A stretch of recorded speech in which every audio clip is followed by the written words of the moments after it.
And I'll just start this. Are you there? Hey. I'm over here. I'm down here on the blue track. So for a while, Liberace actually adopted the stage name Walter Busterkeys. Y'all ready to do this?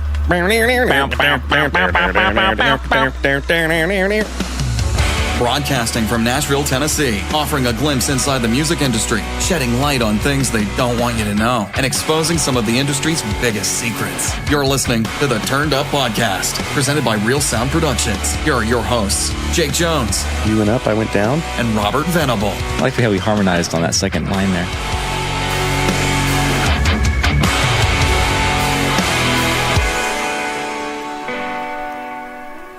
Yeah, I didn't know what you were going to do.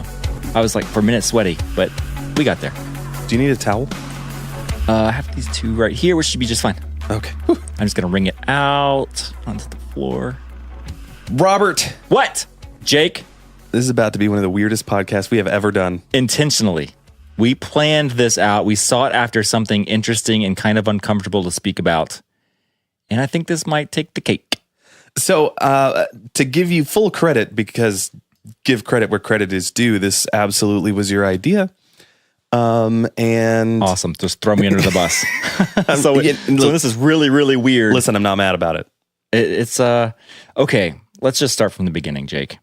There's a guy, and his name was Liberace. And I think it's a household name. Everybody knows that the name Liberace, but no one really, not a lot of people in our generations know who Liberace is.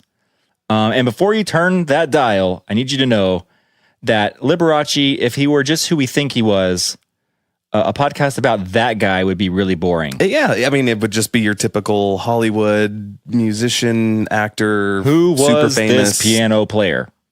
But it's going to get weird. It's going to get really, really super weird, and you're going to think there's no way that's true. But this guy had a lot of very weird things that you're just going to have to listen to this. So, you can't even make it up. Hang on to your biscuits. Both of the biscuits. There is only one thing more weird than Liberace, and it's Robert Venable sitting right across from me. Yo! An extremely accomplished producer, engineer, songwriter with Shoalsville Music Publishing. Shout out to Chad Green. Drummer for the band As We Ascend, having a vast history as a drummer for far more famous bands, whose name we cannot mention here. Lucille and the Starlighters. I just made that up. If that's a real band name, I'm probably going to get sued. If it's not, then watch iTunes for Lucille and the Starlighters. No, but the guy, he's got credits, awards, accolades, gold records, Grammy nominations, Dove Awards for his work with some of the biggest names in the music industry. Robert Venable is a legend in the flesh and a force to be reckoned with. One of my favorite things about him, though, is that he actually is a pianist. And he's been doing actually Liberace covers and shows in downtown Reno for the last 3 years, but only in June. And I haven't been able to figure out why only in June. But you said today you were going to tell us. This is the big reveal. If you don't know much about Liberace, which I'm not expecting you to, like myself, you don't know that June was his favorite month. And I think we're going to uncover a little bit about why today in the podcast. Probably not, because we're making this up. However, because June was his favorite month in my mind, a lot of speculation around that. It's one of 12 months that he had narrowed it down to as being his favorite. You got a 1 in 12 shot of getting that right. Yeah, so I'm going with June, which I think is probably it. I feel like a quick Google search would show us that it was December. December. The one with the R at the end of it. So yeah, I go out there to Nevada and whip up the old ivories and tickle them a little bit. And I like to do a lot of... My favorite Liberace song is this one. Please just... Let me just pull up to the piano thing here. Is this plugged in? Okay, cool. Hold on. Here we go. Literally. Just hit some random keys, like the jazz musician thing. Just... Thank you. Dude. Do you need my towels? Do you need my pit towels? It's beautiful.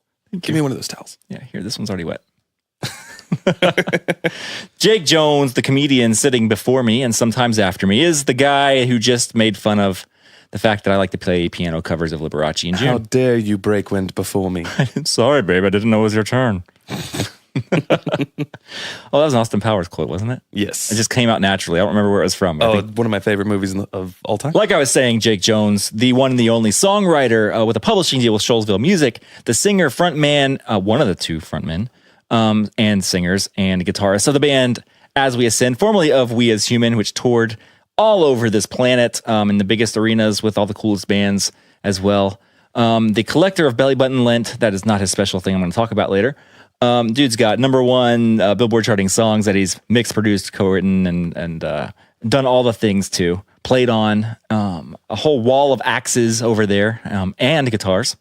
And we're sitting in your beautiful recording studio right now, recording this podcast. But one thing that I wanted to talk about, Jake, and we haven't brought this up really in detail. We touched on it a little bit in a previous podcast, but you actually made a living for a long time taking photos in Akron, Ohio, outside of the stairs of City Hall, only taking pictures of world records that are set on that staircase at Akron, Ohio's City Hall.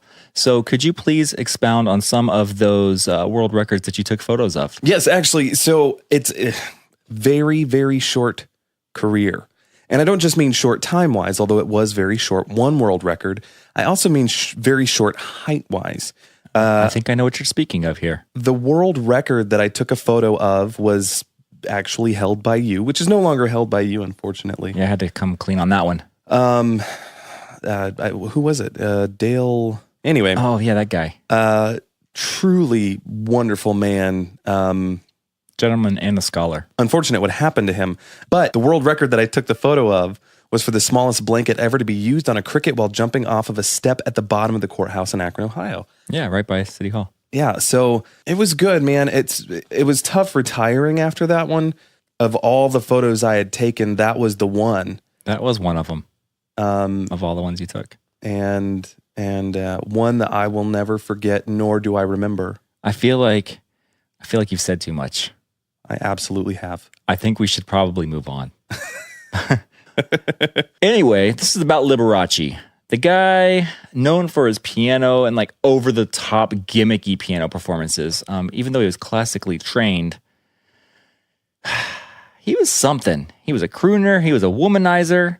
He was a lot more than that. And I'm scared to give too much away because this is going to get weird. And should we warn people? Should we tell them? Like, I mean, this...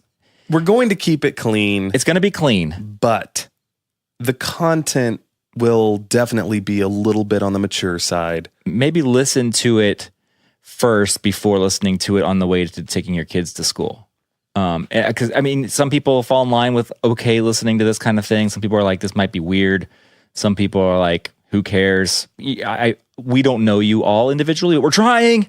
And so you might want to just kind of screen this one just because it's going to get it's just going to get weird. It is. So Liberace, if you see it spelled, it looks like it's Liberace. Liberace. Liberace. Library. No, I see. That's what you were saying. You're trying to read Liberace. You were just way off. No, I was talking about the place with the books, the library.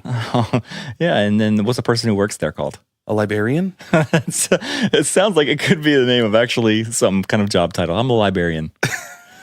I'm a conservative librarian.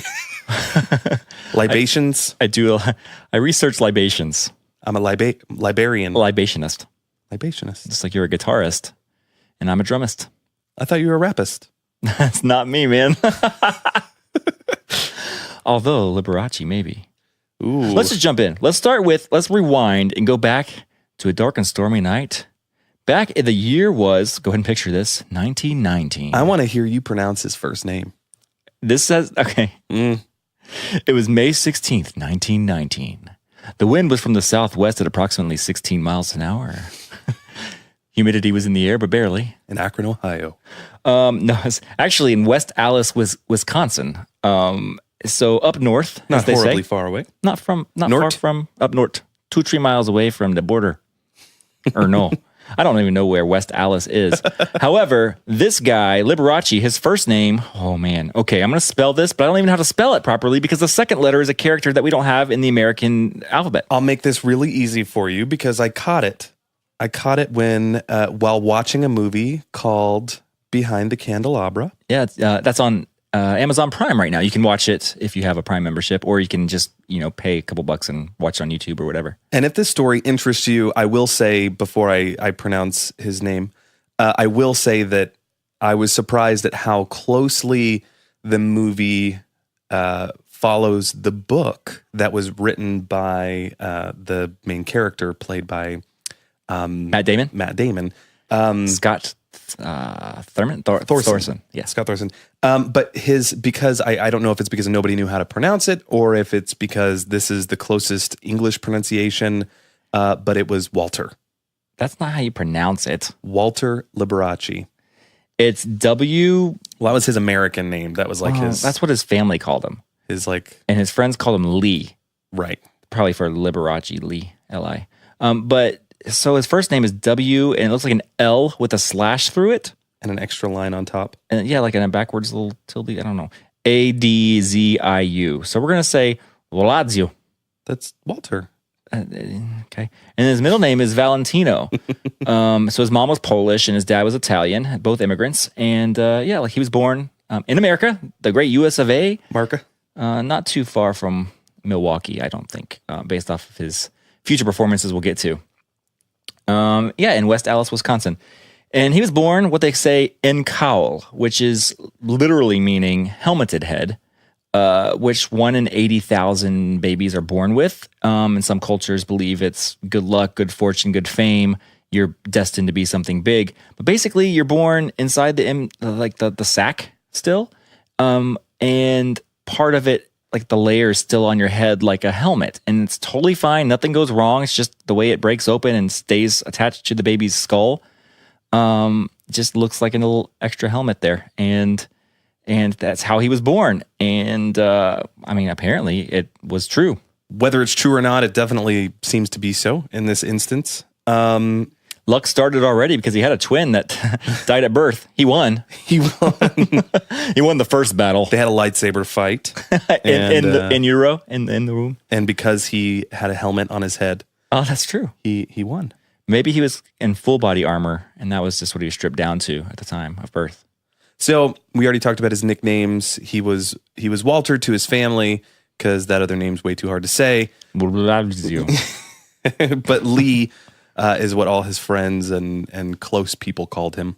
Yeah, he was rumored to be not quite a savant, but a child prodigy. Like if YouTube were a thing back in 1919 when he was born, so let's say 1923 when he was 4 years old, he would have had his own YouTube channel with tens of 20s of followers. So a question, what was where did people get their entertainment? Like, where did you get your entertainment back in 1923? I'd sit by edges of creeks and riverbeds, and it was like a motion picture. You just watch the water go. You're like, oh, cool, look, a leaf. Huh. Okay. And then you go, oh, look, another leaf. Mm-hmm. Bird, leaf, small pebble. The small pebbles didn't really move. They just sat there. But when you'd find one, you'd call it out. Kind of like when you're a dad and you're driving down the road, you have to call it out if you see a cow. Hey, look, guys, a cow. That makes sense. No one ever replies. I can relate with that. But you do have to call it out. If you see a cow, you have to go, look, cows. It's a rule. Yeah. It's unspoken or spoken. It's in the dad book. Did you eat paint chips as a kid? They weren't around. Not when you were a kid. Yeah, no chips were around when I was a kid. Okay, so he's been playing piano since he was 4 years old and was freaking amazing. Yep, and then by age 7, he was actually capable of memorizing difficult piano pieces. And he specifically was studying the technique of the Polish pianist. Go ahead and pronounce this name, Jake. Ignacy Paderewski. Ignacy Paderewski. Yeah, I don't know. Sometimes the W is right before a ski makes a V sound. Like I know in Polish it does. So and maybe it's Paderewski. That makes more sense. My wife's last name, maiden name, was something really weird and pronounced nothing like how, it was weird. I was way off the first time I tried. So then at age 8, a year later, he actually got to meet Paderewski, or however we're going to pronounce that name, backstage after one of his concerts. And he said, quote, "I was intoxicated by the joy I got from the great virtuosos playing. My dreams were filled with fantasies of following his footsteps. Inspired and fired with ambition, I began to practice with a fervor that made my previous interest in the piano look like neglect. That's a pretty bold statement. We're going to get to this a little bit later, but there's a similar story that a very famous pianist and singer has. Oh, yeah. Who very much so followed in the footsteps of Mr. Liberace. True statement. We'll get there, but yeah, very, very interesting to see that. So he actually gained his experience playing popular music in theaters on local radio for dancing classes, for clubs, and for weddings. Eventually, Liberace performed in cabarets and strip clubs. Yeah, his parents weren't exactly thrilled about that. But, I mean, hey, he was making a good living. So, like Liberace, little Libby. Little Libby. Little Walter Lee. Well, and it makes sense, kind of seeing how his later life turned out, that he got his start in some odd places like that. Some very glamorous locations with fabulous, with shiny stages. Glitter everywhere. Coming up to stage number 2, Liberace. Except back then it was like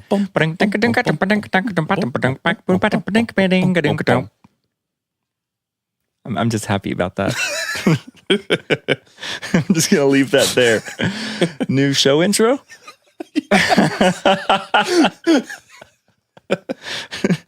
Weird cabaret music from the early 30s. Oh man.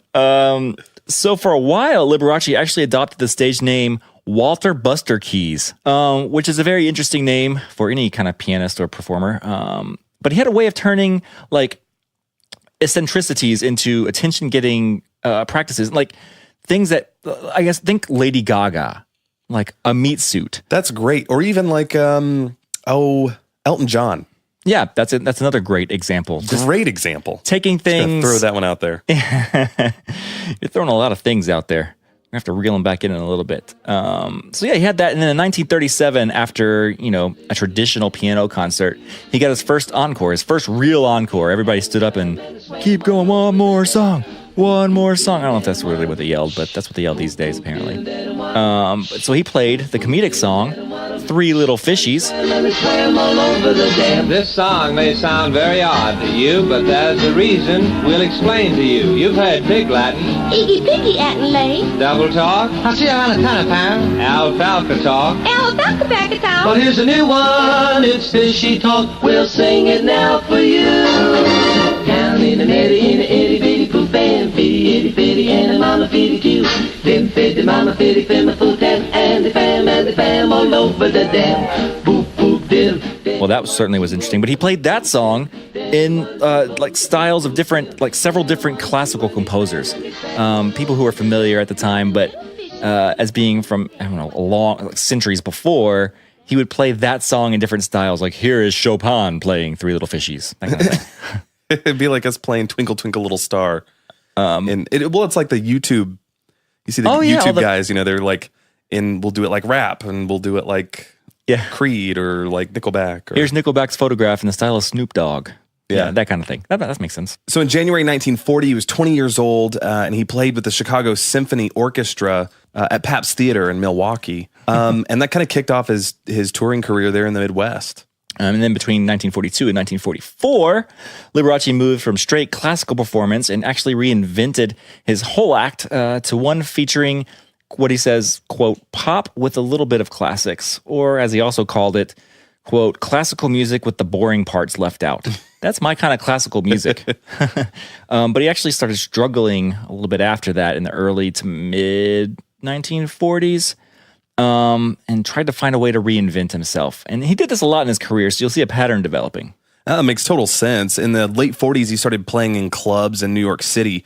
And he was mixing stuff like Chopin with Home on the Range, which would just be, I hope there's a recording of that somewhere. I hope. We should probably try to find that too. So for a while, he played piano along with a phonograph on stage, which is not uncommon to what we do these days. I heard about that. Like instead of backing tracks, he put a record on and ended up starting to take requests from the audience and interacting with them on a more personal level, including kind of giving piano lessons to random people from the audience, just calling up there like, hey, let me teach you how to play something real quick. which is crazy. And I think you can kind of look at that and say oh, wow, he's really reaching the bottom of the barrel. But it started getting him a whole lot of publicity. Yeah, he started refining his act, trying to class it up a little bit, as he called it.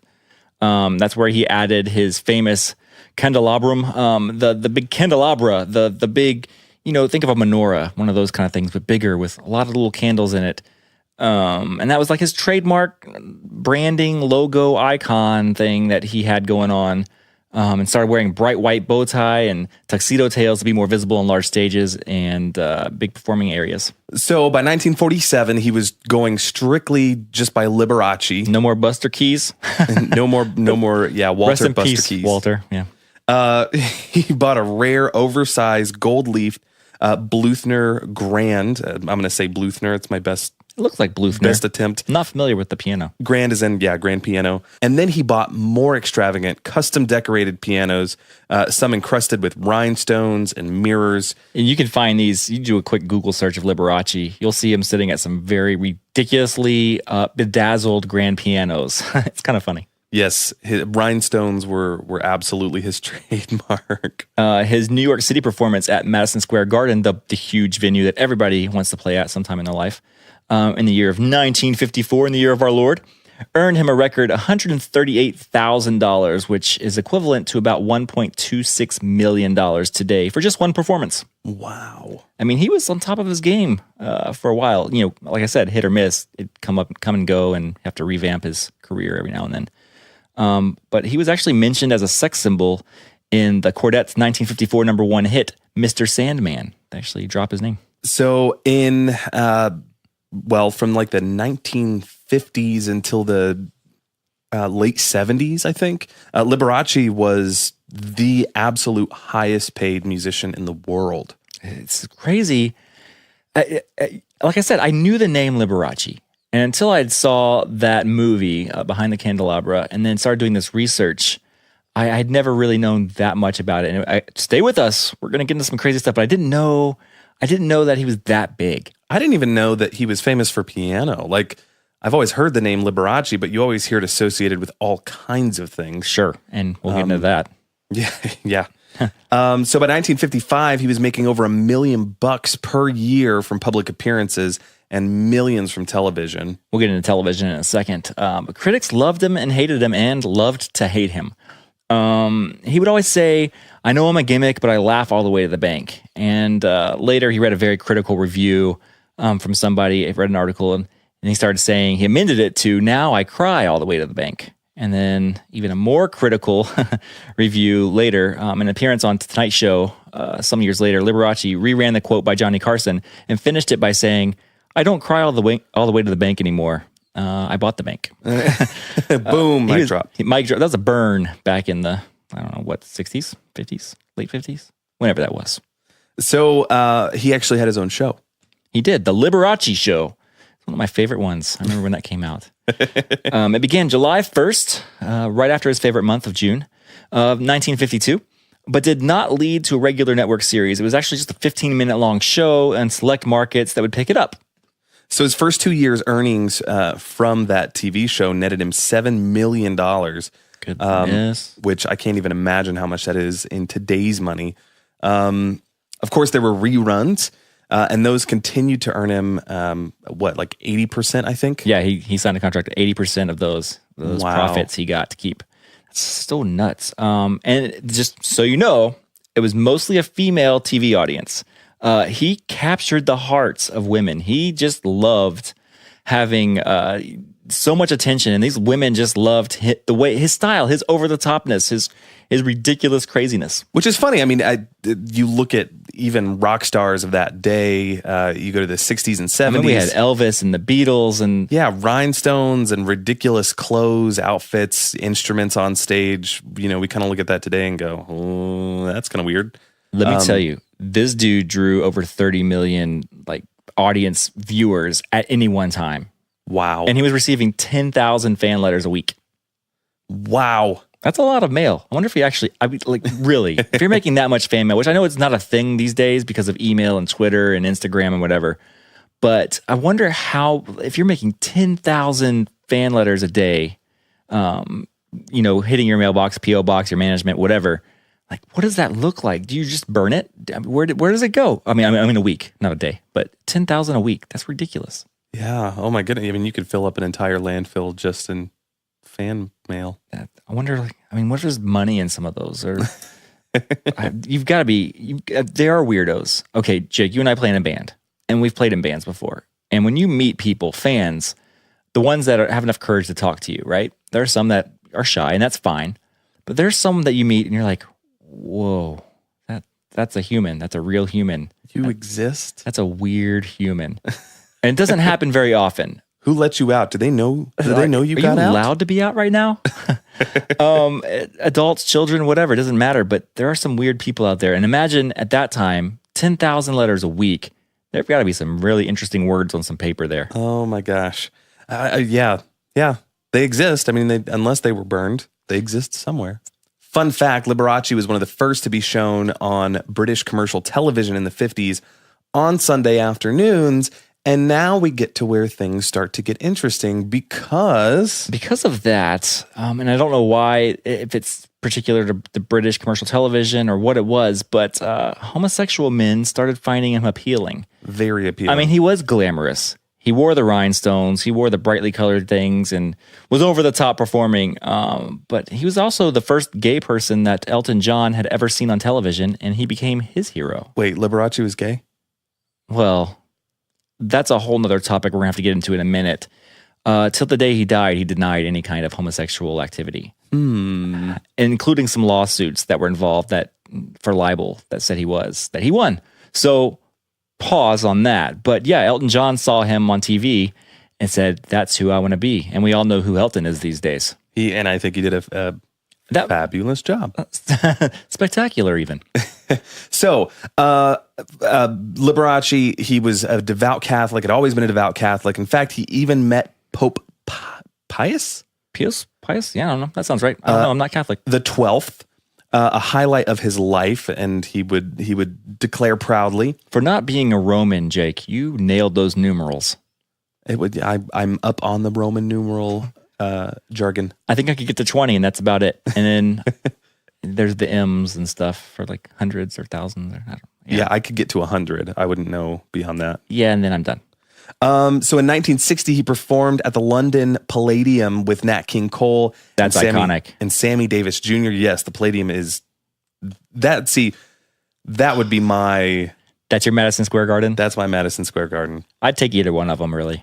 So this was the first televised command performance, now known as the Royal Variety Performance for Queen Elizabeth II. That's really cool. Man, she's been the queen for a long time. Back on November 22nd of 63, he suffered renal failure. That's kidney failure. Yeah, reportedly from accidentally inhaling excessive amounts, get this, of dry cleaning fumes from his newly cleaned costumes. He was in a Pittsburgh dressing room and he nearly died. So silly as that sounds, the chemicals that they use anyway to dry clean, but then let's rewind 40, 50 years and you didn't have the FDA all over everything, making sure that it's all safe and or ways kosher. to test it even. Yeah, very true. But it was told by doctors that his condition was actually fatal. So he began to spend all his money, just blowing wads of cash by buying extravagant gifts for coats, for what are those things called? Necklaces. Fur necklaces. That's a weird thing to have, but he'd probably had some. Those the scarves, the fur. They're just called I know what furs. you're talking right? about. Yeah, fur. Yeah, that's the things that go around your neck. The furs. I don't know, whatever. Jewels and even a house for some of his friends, but then recovered after a month. Like, oh, never mind, you're good. He's like, oh, crap. JK, LOL. Can I get my house back? So, of course, this, I think we all know the song Live Like You Were Dying. If you don't, you should look it up. It's a good song. But great song. So he was completely re-energized and he returned to Las Vegas to go even bigger and better than before. Man, another one of those big resurgences. So, costumes became more exotic. Think ostrich feathers, think mink and capes and like huge rings on every finger. Entrances and exits even more elaborate, chauffeured on stage in a Rolls Royce or dropped in on a wire like Peter Pan. You can see both of those illustrated in the Behind the Candelabra movie that we had seen before. Yes. The choreography was more complex, involving chorus girls and cars and animals and limos and stuff like that on stage. Like a live band and everything. That's so ridiculous. Like a little mini orchestra behind him. That was a thing. Like, that was popular, and I don't know how they made any money. I don't know if just people were spending more money on entertainment. I think about this. You couldn't just go. I mean, a movie theater was rare at that time still, for a while. So anyway. I guess that's where all the entertainment dollars were going, because you and I played in a 3-piece band and with our buddy Justin Forshaw. And I mean, getting people to pay for 3 people to fly to play a 45-minute set is like pulling teeth sometimes. Oh, yeah. So, I mean, we've got 40 people in our orchestra, plus a band leader and a composer. And we've got all our team and our costumes and all that stuff. Hey, Liberace. Hey, Libs. Hey, Libby. You want to come do this show for exposure? It'll be really good for the Instagram. Just tweet us, tag us, whatever. So the 70s and 80s came around, and he remained major box office attractions at both the Las Vegas Hilton and Lake Tahoe, where he earned $300,000 a week.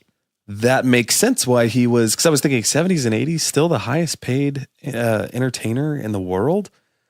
$300,000 a week. I mean, if you're playing like casinos, which is kind of what he was doing, pretty much playing a hotel and Lake Tahoe and stuff, that's a lot of money, man. Well, and I mean, he kind of did the thing that I think every major entertainer hopes to do, which is he retired with a regular show in Vegas. That's the goal. Once you're done on the big stages, your residency, you stay still and still play the stages. The people come to you.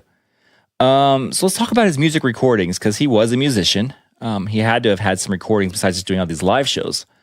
From 1947 to 51, that 4-year period, he recorded 10 discs. I say discs because, I mean, it could be albums, LP, wax vinyl, that kind of thing. Wow. That's, I just realized that's only a 4-year span.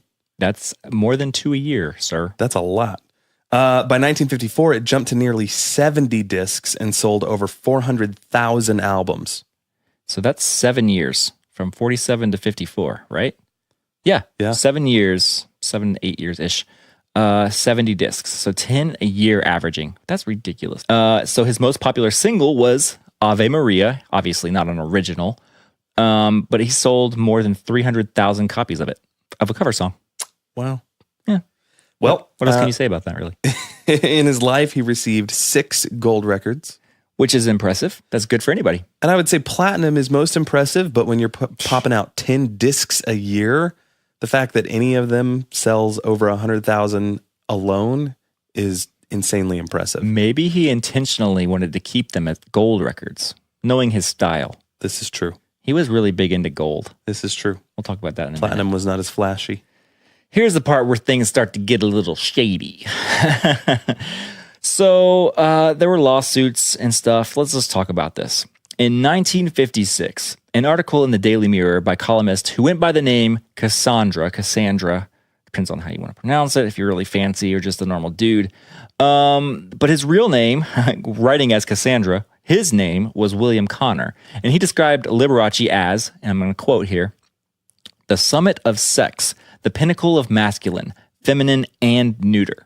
Everything that he, she, and it can ever want. A deadly, winking, sniggering, snuggling, chromium-plated, scent-impregnating, luminous, quivering, giggling, fruit-flavored, mincing, ice-covered heap of mother love. End quote. Whoa. A description which strongly implied that Liberace was homosexual. So now, 1956, he's killing the game. Yeah. He's huge. Yeah, he is the name. And also 1956, being a homosexual in any circle... Absolutely not. ...could be the end of your life. Yeah, you can't, especially in show business. I mean, there are things you can and can't do, things you can and cannot be seen doing. I mean, in 56, I don't think you could even be shown wearing a 2-piece bathing suit on television. I was going to say, I know on TV, the husband and wife had to sleep in separate beds. Yeah, the Brady Bunch thing, that was starting to come around in the 60s, late 60s, I think. And they were actually in the same bed eventually. So that's kind of cool. That was scandalous. And Mike Brady, I can't remember his name, but actually ended up being a homosexual. Oh, wow. Yeah, that was weird for me. So Liberace sent a telegram after this came out, and doesn't sound like this was slanderous. Sounds like the guy was just being excited to, Just explaining what he saw, which nobody knew what they were looking at, really. Like when Lady Gaga comes out wearing crazy stuff, you're like, what in the world is that? Yeah. I mean, we all know that she's very talented now, but anyway. So, Mr. Liberace sent a telegram that read, quote, "What you said hurt me very much. I cried all the way to the bank." And then what? And he then sued the magazine for libel. Well, he testified in a London court that he was not homosexual and that he had never taken part in any kind of homosexual acts. Well, that's so his feelings were hurt, and he said, "I am not gay, and I've never done anything like that. So I'm going to sue you." So he did that, and he actually won the suit, partly on the basis of the author of that article's use of the derogatory expression, quote, "fruit flavored." Really? Yeah. I mean, a lot of that whole civil court case was contingent on the fact on if the author knew or not that fruit was a derogatory or what was it? Derogatory? Derogatory, yeah. It's a term for homosexual in the United like States. slang, yeah. Because he was a London author. And that was more slang in the U.S. than it was over in London. So the whole thing was, did he know that? Did he have access to that information to know what he was saying? And once they determined that he did know that, that's how he won that case. Wow. Liberace, of course. Well, after a 3-week civil trial, a jury ruled in Liberace's favor on June 16th, his favorite month, 1959. That was his favorite month. And awarded him £8,000, which that's a lot of weight. At the time... I'm not sure if it's at the time or if in today's money. That's at the time. At the time? Mm-hmm. Okay, so at the time, that was $22,400, which the dollar and pound are not that far off anymore. But these days would be about 170,800 pounds or $188,000. Man, the pound has inflated a lot. I mean... Pun intended. And also not intended. Just pun in general. So that led Liberace to repeat the catchphrase to reporters, "I cried all the way to the bank." Yeah. And that is why he... That's why he cried there? Well, that's why he took it from laughed all the way to the bank to cried all the way to the bank. That's what changed it. So Liberace fought and settled a very similar case to that in the U.S. against the publication Confidential, which he also, won that one as well. Settled that one, but for the same reasons, just...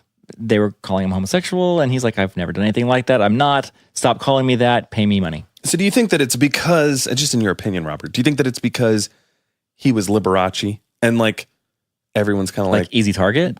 No. I meant the reason he kept winning these. Because it's one thing to just say, "Hey, take that down." It's another thing to actually sue and win or settle, like a financial suit. Well, you can sue anybody for anything at any time.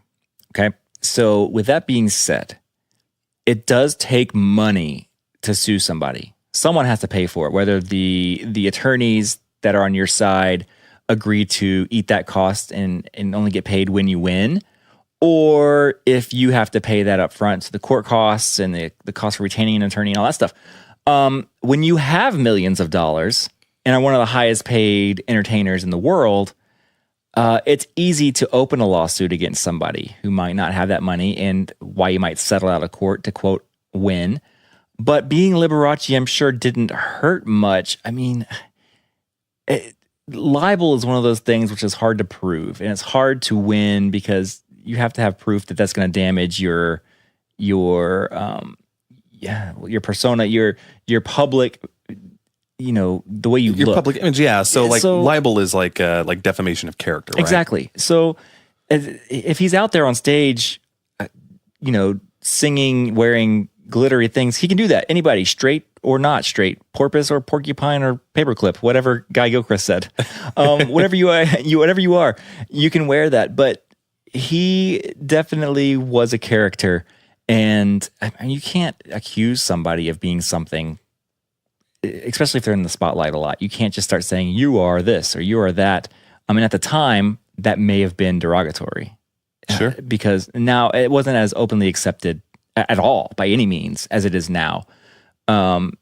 And I'm not even saying now it is that openly accepted, but then it definitely was not. So to call somebody something like that or something that off the beaten path, it might be easy to win that regardless of who you are. But he also had a persona and a public image to uphold.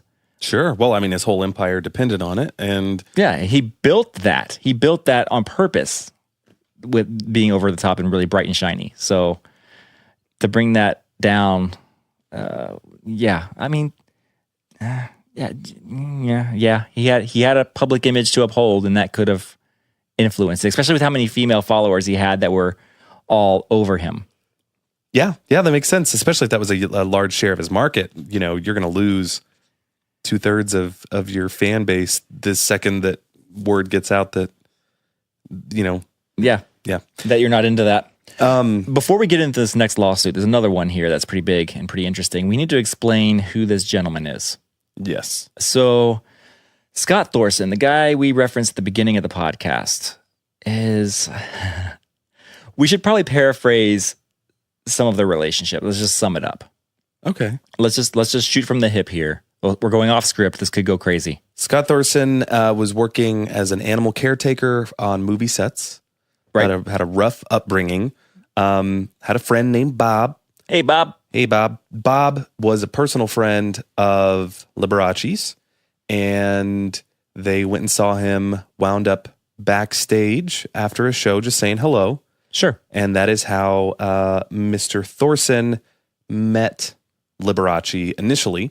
And from there... so Liberace seemed to take a liking to Scott. And this was not uncommon for Liberace to do, as at the time, there was a gentleman named Jerry O'Rourke who was the last guy that Liberace had taken a liking to. Liberace had taken some likings to him. And he was, his protege, I guess. Yeah, and the way Liberace was trying to sell that position was kind of intern, assistant, someone to talk to, keep him company, take care of the animals, get him medicine, help with costumes, like just a fill-in-the-blank person. Yeah. But it happened to be a certain style of human. Right. And so this James, and if you happen to watch the movie, I think they call him Billy, was under contract. And turns out the contract, he was married and had children. And the one condition of the contract was that he had to leave his wife and kids behind to join this life of show with Mr. Showman, another one of his another nicknames. Nickname, yeah. Little moniker he picked up along the years. And so in typical Liberace fashion, as we kind of start to see this pattern, he lets the last guy go and then hires Scott or Scotty. Hey, Scott. Yeah, so Scott steps in and under a little bit of hesitation. 20 years old, mind you, in 1977-ish. Yeah, 77 was when they met. So, yeah, around there. So 1919 to 1977 is 58 years old, and Scott is 20. Well, that's an interesting relationship. So old enough to be his dad. And also Scott did not grow up with his dad or his mom. He was in a foster home, right? Or his mom would kind of pop in and out when she wasn't on drugs or in jail or whatever. Yeah, that's unfortunate. And so rough childhood. And then along comes a guy old enough to be his dad. With millions of dollars. Wants to take care of him. And living the lifestyle. So he's like, come on the road with me, live in my mansion, whatever. And so Scott's like, that's weird, but okay. And this lasts for what, a couple of years? Yeah, it goes on for a while. And okay, so it gets weird here. Now, let's preface this by saying the source of a lot of this information is Scott Thorson himself.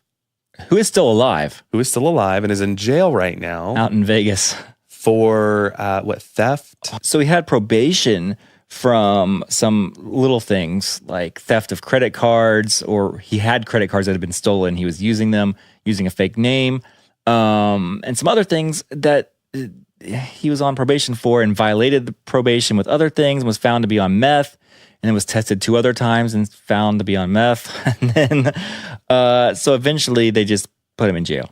And he also, drugs. So as far as how honest is he?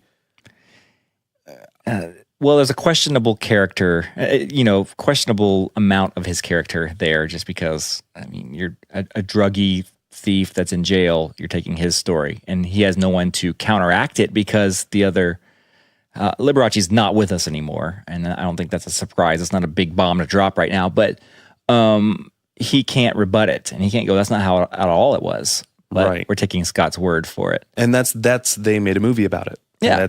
And again, Matt Damon and Michael Douglas. Rob Lowe's in it. And there's some other names you'll recognize once you see it. But and movies are movies. They can kind of write themselves however they want to. But a lot of it seems to fall in line with our research. I mean, it does. Pretty close. And the part we're about to get into, which is in the movie, I found did not come from the book, but actually came from the transcripts themselves. There's a lot of direct quotes in the lines of the movie right out of the transcript. And I don't know if you caught it, Robert, but on the movie it shows the transcriber. Yeah, the transcriptionist. Typing. They make it a point to show her typing it out. So there would be a record of it. That's cool, man. So there's a couple more nutshell things we should probably bring into this about the relationship that Liberace had with Scott. All right, so it started off for like 10 minutes as a professional relationship. Not even that long, probably. I mean, Liberace... And that's literal. That's not... His thing is, I mean, to surround himself with people he wants to be surrounded with. And a lot of, I don't want to say a lot of, I don't want to characterize or, pigeonhole people, but a lot of celebrities, there are celebrities, when you get to a certain level of power or used to people bending over backwards to do whatever you want, it's easy to get an ego, and it's easy to start picking and choosing what you want around you and who you want around you, the type of people. And if you don't want them around you, you tell them to leave. So when you're in the presence of someone like that, just that them having that kind of mentality and attitude makes you want to be a people pleaser, makes you want to be one of those people because you want to be included. And so human nature wants people to, you want people to enjoy your presence. If that person says you go, yeah, what? Yeah, me. Yeah. So that's kind of how Scott was with Liberace. Liberace said, hey, you. And Scott's like, I don't know about this. He's like, yeah, come on. One of the most famous people in the whole world. Yeah, calling your name and saying, I want you to tour the world with me. He takes a romantic interest in Scott, and Scott eventually in Liberace. Liberace starts saying, I want you as a lover, a son, a friend, all of the things, and said, I want to adopt you. Again, this is a 20-something-year-old dude, 20, 21 at the time maybe, and he's like, I want to adopt you. So that's like saying to someone you're romantically involved with, I want to be your lover and your dad or mom, depending on if you're a female or male. Okay, that's already jacked up. So not only that, and they start living together, and I mean, I don't know how much Scott's really doing job-wise for Liberace, but definitely meeting other needs for him. And Liberace comes to him one day and says, hey, I want you to meet with Dr. I can't remember his name, a plastic surgeon.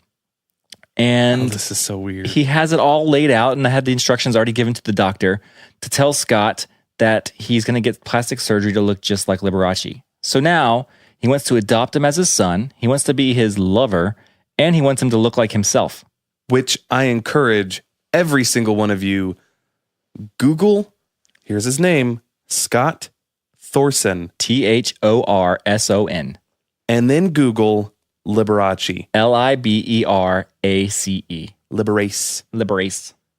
Google them and look at them and how similar they look. And so creepy. In the film, and I don't know if this is documented anywhere in real life, but in the film, they say that Scott says to the plastic surgeon right before going under, do you think I can get a dimple put in my chin? And he goes, well, Liberace doesn't have one.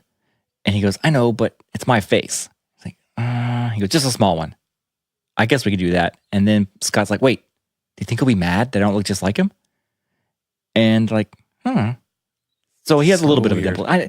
Can you imagine? I can't imagine. I can't. The mentality behind that. So essentially, he wants to be in love with himself Yep. and his son, which is also looking just like himself. That's weird. It's just so weird. This guy is jacked up in the head. So yes. Hello, man who is 25 years younger than me, more than 25 years Half younger his than me. age, more than half his age, less than half his age, more numbers, less his age. Whatever. Be my lover, let me adopt you as my son, and go ahead and let me pay for you to have plastic surgery so that you look just like me. It's so weird. And he did it. He got the plastic surgery. And he did all of it. And it worked. Not that people thought that he was Liberace, but they definitely asked all the time, and this is documented, hey, is Liberace your dad? Are you his son? Because they looked so similar, just, half the age of the other one. So we get into this lawsuit. And Wait, there was a lawsuit? You mean that didn't all pan out perfectly that and wasn't wonderfully? just roses and bowls of cereal? They didn't live happily ever after? Well, No unicorn farts? I don't get it. maybe there might have been unicorn farts. Liberace had a way of doing all sorts of interesting things. However, in 1982, 1 year after my wife graced this earth with her presence, and technically myself, according to my birth certificate. However, I think they got the first 2 digits wrong. They put Wrong 2 digits century. in there. Yeah, Wrong century. I was born in the year 82. Just the year 82. Yeah, it was just 82. Not BC or AD or anything. Just 82. It was just a thing back in the day. Scott Thorson, Liberace's 22-year-old former chauffeur and live-in lover of 5 years we were just talking about, sued him for $113 million. I'm not going to say in alimony, but palimony after he was let go by Liberace. So Liberace got mad, fired him because he wanted a new play toy, if you want to call him that, a new chauffeur and pet sitter and friend and confidant. As he would do. I mean, he already ruined this guy's life. I say ruined because he made him look like himself. Everything else is whatever it is. But he made this kid with 3/4 of his life ahead of him, forced him, I say force, he did it, but made him look like himself with plastic surgery, and then kicked him out and said, never mind, I'm on to my next boy toy. So yeah, kicked him out, let him go. And they continued. In the meantime, Liberace continued to completely deny that he was homosexual. Vehemently. And during his actual court depositions in 1984, he insisted that Thorson was never his lover. So naturally, they settled out of court. Right. In 1986. So that lasted a long time. It was a 4-year ordeal, from right? 82 to 86. Thorson actually only received $75,000. Wait, sued for $113 million and settled for $75,000. Well, That's a huge difference, man. huge difference. Plus, he did get 3 cars and 3 dogs worth another $20,000. The dog's worth $20,000 because I'm thinking the car's worth a lot more than that.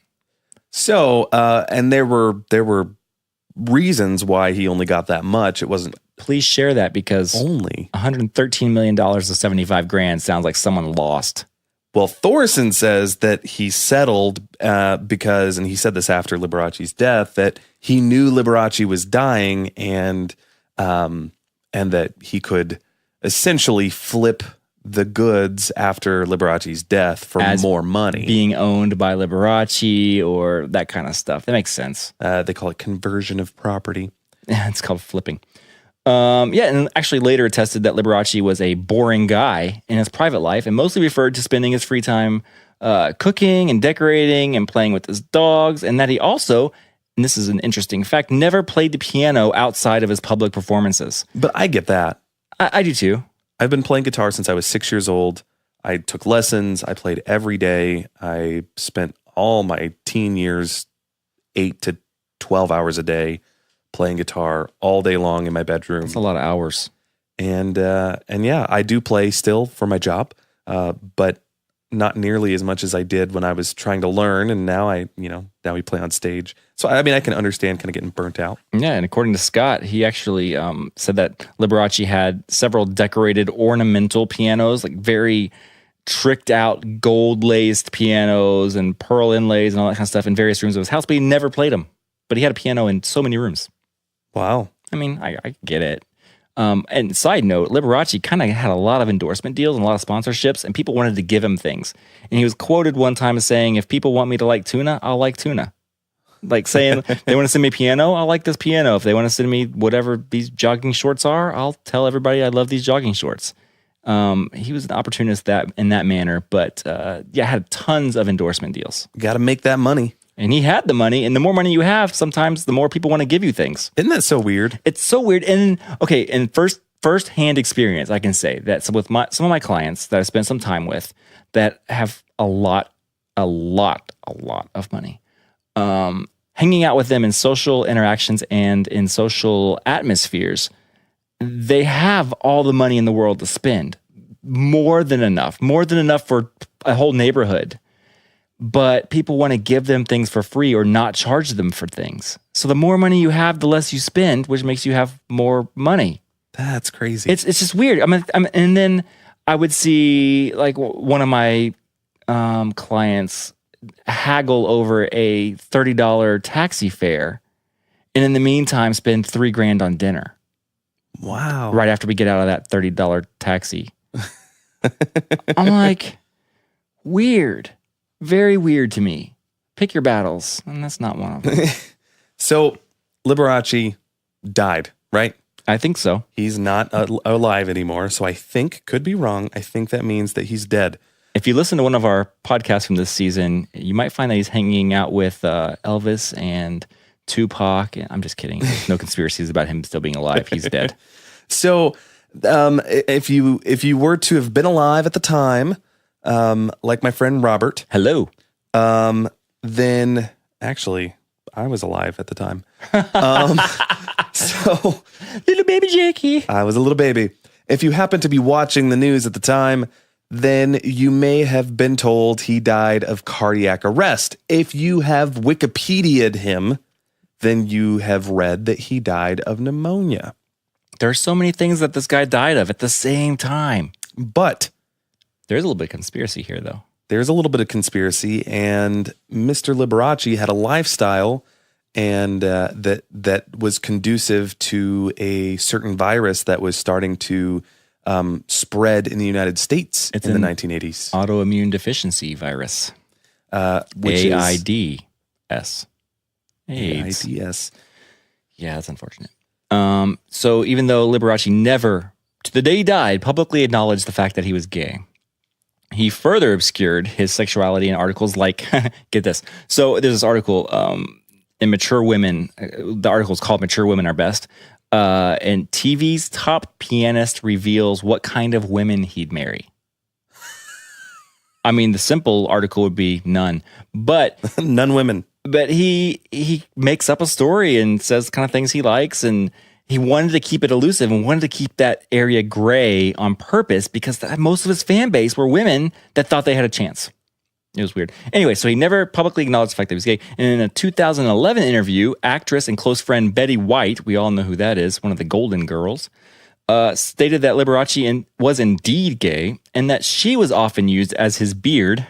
That's a term you use for when you're gay, you have a female or the opposite sex as a fake partner just to throw people off the scent for some reason or another. A beard. Yeah. So she was often used as that by his managers to counter public rumors of the musician's homosexuality. They just didn't want it going out because it would kill his career, and just he'd lose his fans. Not all, but a lot of the female fans that were in it to win it. Well, and just a little peek behind the curtain, it's not uncommon for these celebrity engagements, even marriages, but especially dating relationships to be completely a farce, to be completely put together by managers, and that's a whole other podcast in and of itself. But it's very much a publicity stunt. Yeah, probably more than half the time whenever you get news that Justin Bieber's dating so-and-so. And in fact, speaking of publicity stunts and Justin Bieber has nothing to do with this one, but Liberace's millions of female fans were actually outraged in 1953 when he announced his engagement to a particular starlet. And women all over the country sobbed and wrote letters of protest, and they were just pissed. They were mad. All these ladies were like, no, why would you do that? And then he immediately called off the engagement a few weeks later. and pretty much, generally speaking, was considered a publicity stunt. How funny, like, he's like, well, I really got to try to cover my tracks here, so I'm gonna get engaged to a woman, and that'll really let everybody know that, no, he's not gay, he's engaged to a woman, and it backfired on him. Hey, before we get on to this next topic real quick, and we're almost done, stay with us. Just so you know, we're going to the podcast awards, the iHeart Music Podcast Awards, because we're nominated for the Music Podcast of the Year, and we are extremely humbled and blessed that we're even considered or on that radar. Hashtag blessed, hashtag thankful. Hashtag Kanye, tweet me. So Jake, you and I are going, and we had a conversation this week or last week about what are we going to wear? We don't do this kind of thing. Our outfit, we're wearing our outfit right now. It's black V-neck and black jeans. What do we do? So we're like, there's going to be a red carpet. You had a beautiful idea. Yeah, and that's where I'm going with this. Just speaking of publicity stunts, what do you think? And you can tweet us or shoot us a message or whatever at Turned Up Podcast on Twitter or Instagram or Facebook.com/Turned Up Podcast. Whatever. What do you think about us wearing shirts that say award shows are rigged to the award shows? Is that something? I mean, I feel like that's a Turned Up Podcast thing to do. We that's the whole epitome of what we do. We expose things that people aren't supposed to know. What if we show up to the award show that we're nominated for with a shirt on that says award shows are rigged? I think it's genius, and you had mentioned maybe like a Vote for Pedro style shirt. Yeah, like straight up looks like it's handmade type thing. I was picturing like the in the Run DMC, just big block letters. That'd be cool. We should do just that. Just says award shows are rigged. Yeah. Part of me in my brain like fantasizing this whole what if we win thing, and we have to get up there and do our speech or whatever. Nobody's gonna think we really won. So if it says, what if one of our shirts says, okay, I'll just use it this way for an example. Mine says, award shows are rigged, and yours says, he's lying, or Robert's a liar, or something like that. But there's a Velcro sticker in the same font that says not. So it could say, Robert's not a liar, but my shirt says, award shows are rigged. And then while we're up there doing our speech, I rip the knot off your shirt and put it on mine. So it says, awards are not rigged, but then your shirt says, Robert's a liar. So it says the same thing both times, no matter what. I'm like, oh, I'm sorry, we won. Let me take that knot. Award shows are not rigged, but now yours says Robert's a liar. I don't know. That's like our personality. We're kind of just quirky, and it sums up. What do you think? We want to know. Tweet us, Instagram us, shoot us a message if you don't want to be publicly retweeted, because we do that a lot. And let us know what you think. What should we wear? Shoot us pictures if you're like, hey, this style would be cool with you guys. I don't know. I'm not into neon colors or anything. We wear all black. And I talked to a fashion designer, and she said that she could design some custom coats for us. But I don't have $5,000 a piece to do that. So if you want to donate $5,000 for each of us to have a custom leather coat, we'll stick with the all black thing. But Liberace did. He had that kind of money. I am not Scott Thorson. Thank you very much. Well, if you were, you probably would have gotten all that stuff after he died, right? Because he was his son. He was adopted. And they talked about it, that how he's entitled to a lot of what he had, and it was in his will at the time. Except he forgot to sign the papers. Doopity doop doop doop.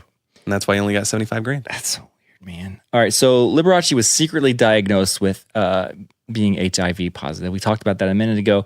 In August of 1985, by his private physician, his doctor that he had hired on staff in Vegas, 18 months before he died. So he knew he had the HIV virus and AIDS about a year and a half before he died. Carrie James Wyman, his lover of 7 years, was also infected and died in 1997. So another one of his lovers named Chris Adler came forward after Liberace's death and claimed that Liberace infected him with HIV. Adler died in 1990 at the age of 30. 30, dude. I remember that like it was just a few decades ago. So Liberace actually kept his terminal illness a secret until the day he died and did not seek any medical treatment or anything. And the only people who knew that he even had HIV and AIDS was his family, Scott knew, and his manager. So Liberace died of cytomegalovirus. Very good. Pneumonia. Yeah. As a result of AIDS in the late morning of February 4th, 1987, in his home. February was his least favorite month. But the original cause of his death was originally attributed to an anemia due to a diet of only watermelon. And that's, he wanted to try to keep his weight down, so he's eating lots of watermelon. So they say that a watermelon only has 600 to 800 calories. And it's mostly water, but I mean, there's some stuff there. But the whole idea was to eat that as a meal. I mean, I could do it. I'd be hungry in an hour, but I would eat the watermelon. You wouldn't be thirsty, you'd be peeing a lot. I wonder what watermelon pea smells like. Let's find out. We'll test it. Please don't. People also said he had emphysema and heart disease, all these things. In fact, There was some controversy around this, though. Right. The Riverside County coroner, let's back up.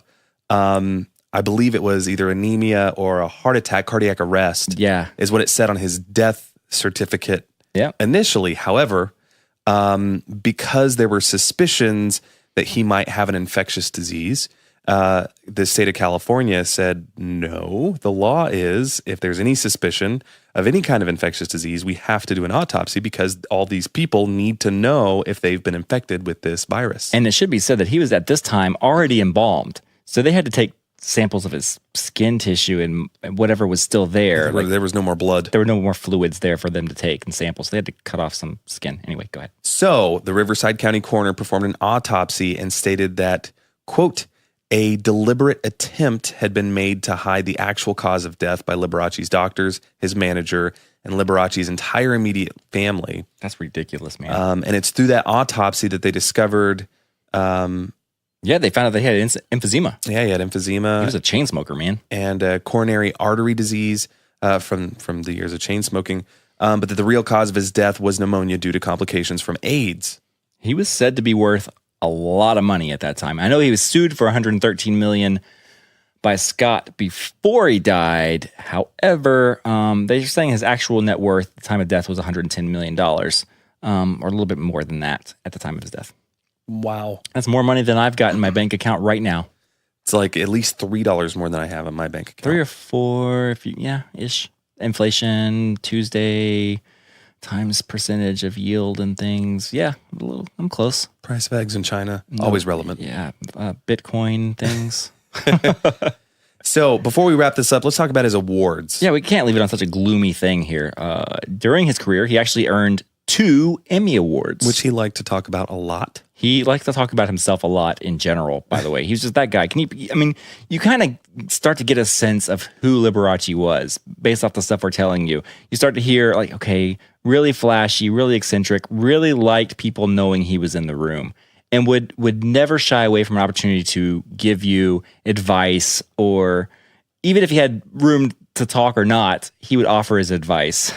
He was that guy. He was the man in the room. Yes. He won 6 gold albums and has 2 stars. Not one. On the Hollywood Walk of Fame. I want a Hollywood Walk of Fame star. I don't want it to say my name or anything. I just want to have a star. It says this one belongs to Robert Venable. Well, let's just take a Sharpie when we're in Hollywood in a couple months, and we'll each get a star. Which one are you going to claim? I don't know. There's some random ones there that don't have names on them yet. Yeah, they have them there like ready to go. They're like placeholders. What if each of us, since there were 2 Liberace ones, we can each claim, he doesn't need them anymore. We can each claim one of those. That's true. Okay. Yeah. When we're there, we need to probably find won't those. He might not. He might. He performed 56 sold-out shows at the Radio City Music Hall, which set box office records a few months before his death. Yeah. He had an entire museum, which unfortunately closed in 2010, but Liberace's cars are on display still, as well as one of his pianos, and I think there's some costumes there and stuff like that at a place called the Liberace Garage, located in Las Vegas. Fabulous. So spectacular. In 1978, the Guinness Book of World Records identified Liberace as having the smallest cricket with a blanket when he jumped off the steps of the courthouse in Akron, Ohio. Yeah, you photographed that. I was there. Wait, but Hang on, I'm confused. I think that's weird. That's not what he got it for, though. Oh, I need to put my glasses on. Yeah, it's right here. In 1978, Guinness Book of World Records identified Liberace as the world's highest paid musician. Did you know that over the 35-year period that he was actively performing professionally, like in the peak of in his prime, his Amazon prime, he was averaging $5 million a year. Wow. Yeah, if you divide his income over the 35 years that he's making over $5 million a year for 35 years. That's a good, chunk of change. That's an amazing chunk of change. Think of how many Slurpees at Sonic, those slushies you can get. Like you could get the real fruit ones. Welcome to America. Oh, I saw one of our America trucks on the way here tonight to the studio. Oh, nice. I say tonight, it might be this morning. Whenever we are listening, you're listening to us right now. That's when we did it. This is live. This is a live podcast, always. If you come back and listen to it again, stop, because this is a lot of breath we're wasting doing this over and over again. And if you're listening to this on Thursday, happy Thanksgiving. Oh, that's right. That's this week. What are you doing for Thanksgiving? Tweet us a picture of you at your Thanksgiving table, and then make sure that you put your phone on the Turned Up podcast episode so people can listen to it while they eat and fellowship together. People will love it. In fact, everyone will sit in utter silence and just listen to our voices. You will be the favorite niece, nephew, son, daughter, husband, wife, grandmother, grandfather for doing this. And if you play Turned Up podcast, you'll be the favorite all of those at the same time. You'll be my favorite niece, nephew, father, son, spirit, Jesus. If you're Liberace, that's all the same person. Possible. We need to get back to Liberace, by the way. So yeah, his stinking museum closed, and he has that world record set in 1978 for the highest paid musician, which I'm sure has been broken by now. I feel like it has to have been. There are some really high paid musicians. Yeah, I don't know if inflation has to do with that or not. I have no idea. Like we said, this podcast, we did a lot of research for it, and we even sat together earlier and watched the movie again. And we didn't hold hands. We didn't hold hands. We definitely didn't hold hands or cry at all during the thing. But Behind the Candelabra, which is starring Michael Douglas and Matt Damon, you can see it on Amazon Prime right now, or lots of other venues. If you have a Prime membership, it's included. If you don't, you might have to pay a couple bucks to rent it. But it's entertaining and interesting to see that there's someone that actually did this in real life. This is a real story. If you like seeing Matt Damon's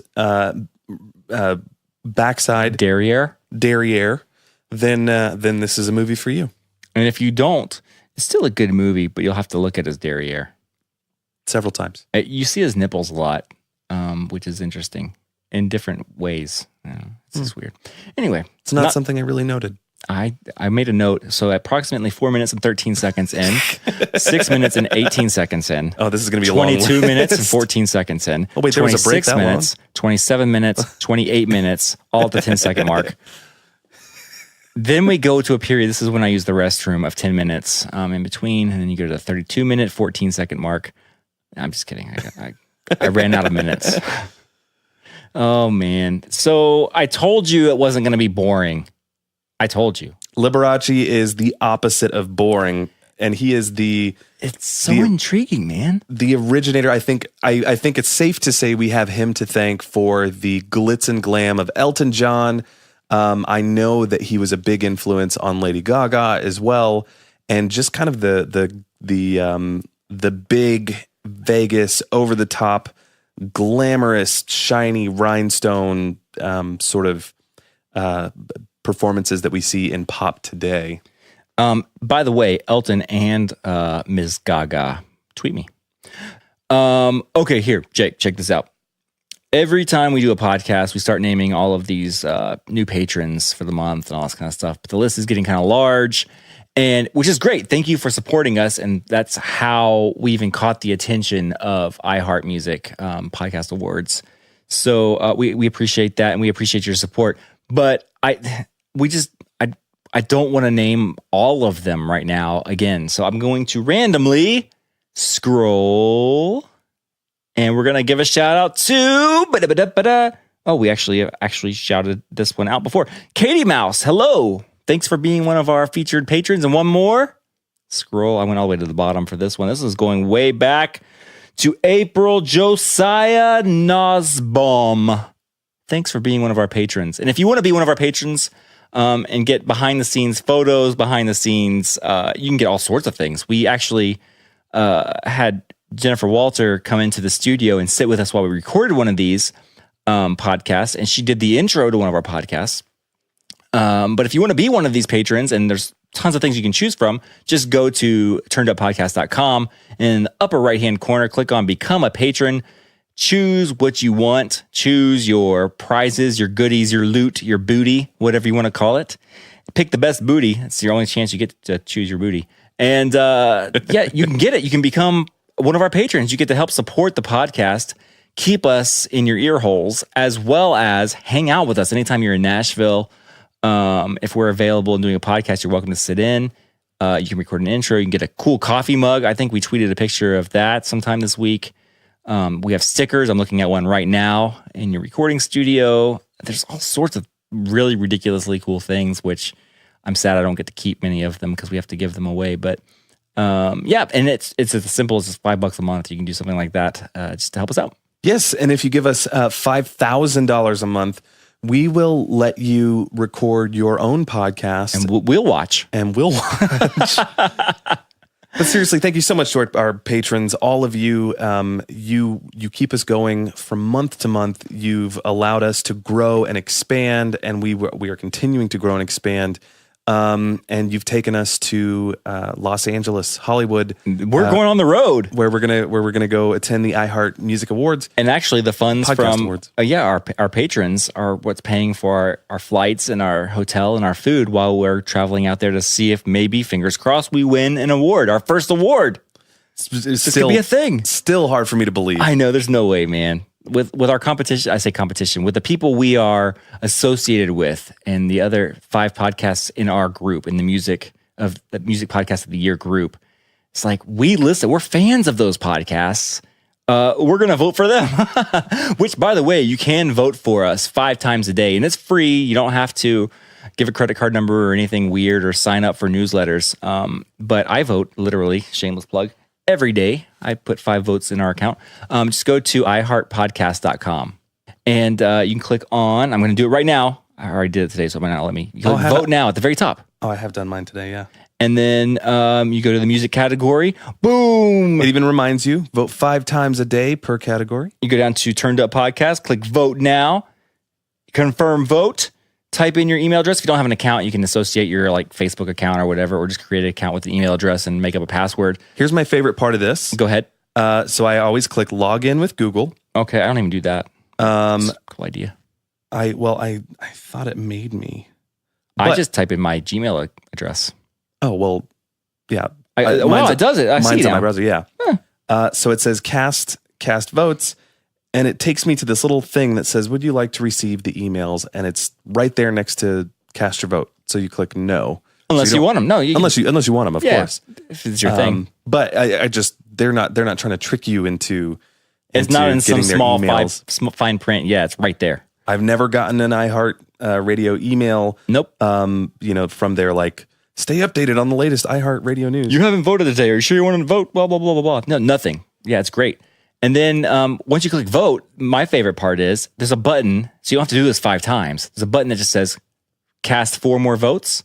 And you can choose. Yeah, you can, if you're a trader and you want to vote for someone else in our category, you can give us 3 votes and give them 2. Which is the gentlemanly thing to do. Or just give us all 5 by clicking the cast 4 more votes for Turned Up Podcast, which I think you, I, and my mom do every day. And if you have any input on what we should wear to the iHeart Music Podcast Awards, please let us know, because we are struggling. If you own a clothing company or a merch company and want to send us some ideas, hey, we would love to clothe you in our cloaks. We'll be okay. There really are. There's some amazing jewelry companies. I love wearing rings and bracelets. It's my thing. Accessories. Yeah, there's going to be a red carpet, and I'm sure the question's going to be asked, who are you wearing? We're like, Levi. Levi Smith. H&M and Levi. That's my guy. No, but I mean, this is a huge red carpet event. It was actually just kind of sinking in for me just yesterday. It's ridiculous, man. At the same location where Billy Joe had his breakdown because he had to cut his set short. That's Green Day. Green Day, yeah. Had to cut their set short because of Justin Bieber, and he smashed his guitar on stage. It's The same stage This is the for iHeart. the same organization, yeah. This is their first one. We are like, imagine this being the first Grammys We're the guinea pigs. or whatever it is. We're attending. We're nominated for the very first one. A huge thank you for this episode goes out to Real Sound Media. I want to thank all of the turkeys who gave their life for the meal that I will partake in on Thursday. And thank you, Robert, for lending your beautiful voice, talents, research, and this podcast idea to Turned Up Podcast. And thank you, beautiful listeners, for Letting us borrow your ear holes. yes, We have nothing else to talk to other than you. and talking You're our about only friends. ridiculous things. Thanks, Jake Jones, for editing and mixing this episode, and for holding my hand during the Behind the Candelabra video, and for showing me not one but both of your nipples right now. Thanks for that. At the same time, That's a talent. is that what you consider a talent? Well, it's not a talent. I'd call you very talented right now. On that note, Until next week, this is Nashville signing out. peace.